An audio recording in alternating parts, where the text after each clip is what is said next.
এগুলো হলো মোরগ সমুচা পিঠা। এই পিঠাগুলো খুবই টেস্টি হয়ে থাকে। পিঠাগুলো ঝাল পিঠা। এগুলো মাংস দিয়ে তৈরি করা হয়ে থাকে। মুরগি এবং গরু দিয়ে তৈরি করা হয় এই মোরগ সমুচা পিঠা। আমাদের খুবই ফেভারিট পিঠা।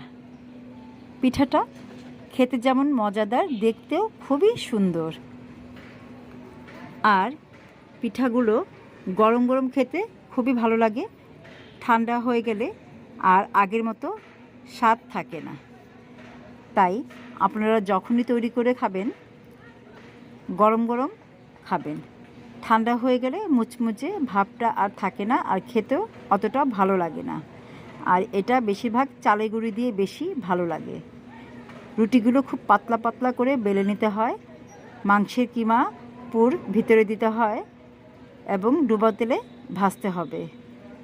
সেই মজাদার পিঠা মোরগ সমুচা পিঠা। একবার খেলে বারবার খেতে মন চাইবে এই মোরগ সমুচা পিঠা। আল্লাহ হাফেজ। আসসালামু আলাইকুম।